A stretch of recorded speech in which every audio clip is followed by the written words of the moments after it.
हर एक Android user को battery की दिक्कत आती ही आती है। वो भले ही वो गेम खेलता हो या मोबाइल ज्यादा यूज करता हो या फिर वीडियोस बनाता हो, एक बैटरी प्रॉब्लम रहती है। ये जो 9 छोटी छोटी टिप्स बता रहा हूँ ना, आप लोग अपने मोबाइल में साथ ही साथ करते चलो।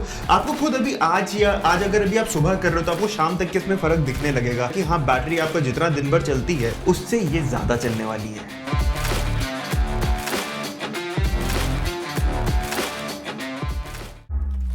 सबसे पहले अपना वॉइस कमांड फीचर को ऑफ करो। ये आप गूगल असिस्टेंट कह सकते हो इसको, बिक्सबी कह सकते हो इसको। इस चीज को आप ऑफ करो क्योंकि ये अगर ऑन रहता है तो ये बैटरी ज्यादा कंज्यूम करता है, क्योंकि हर वक्त तो ऑन रहता है। आप जैसे ही बोलोगे फौरन ये रिप्लाई करता है, तो वो चीज जो है इसकी बैटरी ज्यादा कंज्यूम करती है। इसलिए सिंपली आपको कहां जाना है, आपको नॉर्मल अपना गूगल खोलना है। गूगल खोलने के बाद आप इसमें सेटिंग में जाओगे। सेटिंग में जाने के बाद गूगल असिस्टेंट करके आएगा। गूगल असिस्टेंट नहीं आ रहा है तो सेटिंग के बराबर में देखना सर्च का ऑप्शन होता है, वहां पर लिख दो गूगल असिस्टेंट। तो वहां पर जाकर आप जो है जैसे उसको खोलोगे उसके बाद वहां पर उसको ऑफ करने का ऑप्शन आएगा, उसको आप वहां से ऑफ कर सकते हो। यार हर कमेंट मैं पढ़ रहा हूं, आप लोग नीचे कमेंट कर दिया करो, मैं कम से कम पढ़ूं तो देखूं तो कि आप लोग को वीडियोस लग कैसी रही है। अच्छा आगे देखते हैं।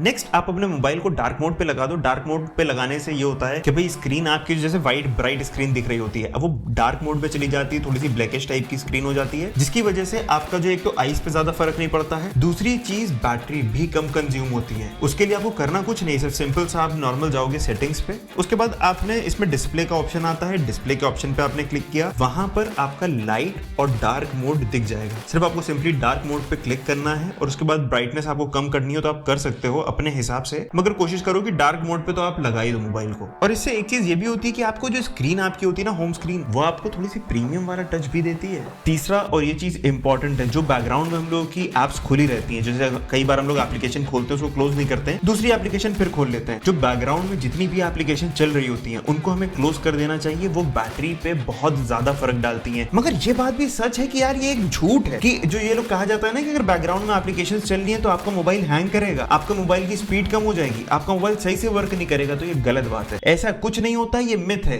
ऐसे ही कई चीजों पे हम लोगों ने ये वाली वीडियो बनाई है, आप लोगों को देखनी चाहिए। इसमें जो मतलब कई ऐसी चीजें होती हैं जो यार सुनाई देती हैं, लोग अजीब अजीब बातें करते हैं, हम लोग हंस देते हैं, मुस्कुरा देते हैं, क्योंकि पता है कि यार तुम्हें हम अभी गलत बोलेंगे तुम्हें बुरा लगेगा, मगर वो चीजें असल में एग्जिस्ट नहीं करती हैं। तुम्हें देखनी चाहिए ये वीडियो। अब ऑलवेज ऑन डिस्प्ले अपने मोबाइल का ऑफ कर दो। उसके लिए सिंपल नॉर्मल आप जाओगे सेटिंग में, सेटिंग में जाने के बाद, ये वैसे सैमसंग मोबाइल्स में ऐसा करना होता है, अगर आप सैमसंग यूज कर रहे हो तो सेम फॉलो कर सकते हो, नहीं तो सेटिंग में जाके सर्च कर लेना, ऊपर ही आपको दिख जाएगा ऑलवेज ऑन डिस्प्ले डालकर। सैमसंग है अगर आपके पास तो सैमसंग में आप जो है नॉर्मल आप सेटिंग्स पे जाओगे, सेटिंग्स के बाद आप लॉक स्क्रीन पे क्लिक करोगे। लॉक स्क्रीन पे क्लिक करने के बाद वहां पर आपको तीसरा या चौथा ही ऑप्शन आ जाएगा ऑलवेज ऑन डिस्प्ले का।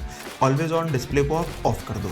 वो क्योंकि ऑलवेज ऑन डिस्प्ले होता है कि आप मोबाइल नहीं भी यूज कर रहे हो, आपका मोबाइल रखा है तब भी उसकी स्क्रीन जल रही है, उसमें टाइम दिखा रहा है, उसमें नोटिफिकेशन दिखा रहा है। अरे आप उसको जब यूज करोगे तो आप यूं करके मोबाइल उठाओगे तभी तो देखोगे उसमें है कि नहीं, तो उसमें क्यों फालतू की बैटरी कंज्यूम करना, उसको सेव करो। ये फीचर इसके बारे में मैं अभी बताने जा रहे हैं आपको। ये बेसिकली आपका जो है ज्यादातर सैमसंग के फ्लैगशिप फोन्स के अंदर ये चीज आती है और कई फोन्स के अंदर ये देखने को मिलता है, मगर आप चेक कर सकते हो सेटिंग में जाकर, आप मोशन स्मूथनेस करके डालना। ये क्या होता है, बेसिकली आपका जो मोबाइल के अंदर का जो रिफ्रेश रेट है उसको ये जो है आपकी वर्किंग के अकॉर्डिंग सेट कर देता है। जनरली ये 60 हर्ट्ज पे होता है। अपने मोबाइल में आप देखना उसमें दो ऑप्शंस होते हैं, एक स्टैंडर्ड होता है, एक अडैप्टिव होता है। स्टैंडर्ड जो मतलब नॉर्मल तरीके से चल रहा है फोन वैसे चलेगा, आपको अडैप्टिव पे क्लिक करना है, वो आपके हिसाब से जो है मोबाइल को अडैप्ट करवाएगा। जो रिफ्रेश रेट है वो चीज आपकी बैटरी सेव करने में मदद करेगी। अब जो आपकी एप्स हैं, जो अनयूज्ड एप्स हैं मगर वो बैकग्राउंड में चल रही हैं, बैटरी कंज्यूम कर रही हैं, उनको कैसे बंद करा जाए एक बार में, आपको तो नहीं समझ में आएगा। कई बार आप सोचते हो कि आपने सारी एप्स बंद कर दी, मगर ऐसा नहीं होता। आपको उसके लिए एक सिंपल सा ये करना है, आप बैटरी में गए, बैटरी में जाने के बाद सबसे पहले आपने पावर सेविंग को ऑन किया।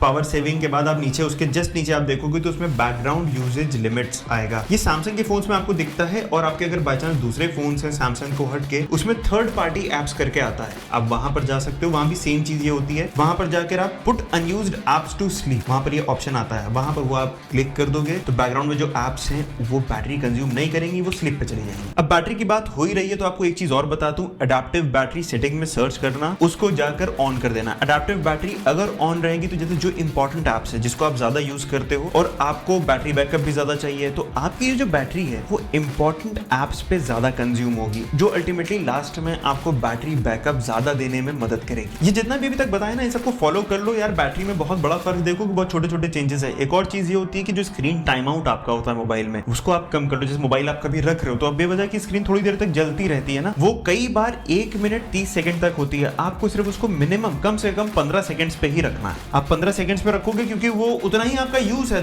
असल में आपके लिए वही चीज सही है, बट ठीक है आप अपने हिसाब से कर सकते हो। और लास्ट में 9th पॉइंट में यही कहूंगा, आप एक पावर बैंक जरूर से रखो। और अगर कोई मोबाइल लेने जा रहे हो और नहीं पता है कैसे मोबाइल लें, कौन सा मोबाइल लें, कैसे मोबाइल को लेना चाहिए, मतलब क्या क्या उसमें स्पेसिफिकेशन होने चाहिए, तो लास्ट में मैं ये पिन कर दे रहा हूँ, ये वाली वीडियो देख लेना अपने हिसाब से। अच्छी वीडियो है, तुम्हें हर चीज पता चल जाएगी कि मोबाइल लेने से पहले कौन कौन सी चीजों पे ध्यान देना चाहिए और वो कितनी होनी चाहिए। ये वीडियोस कोई नहीं बना रहा है, बी अवेयर। और अगर वीडियो अच्छी लगी हो तो पहले लाइक करना, कमेंट में बताना कैसी लगी और फिर सब्सक्राइब। यार नया चैनल है, तुम लोग बता ही नहीं रहे हो वीडियो कैसी लग रही है, कम से कम कमेंट में कुछ बता दो भाई कैसी लग रही है, वीडियो क्वालिटी कैसी लग रही है, बोलने का ढंग कैसा लग रहा है, कुछ तो बताओ कि मतलब सजेशन एक मिलना जरूरी है।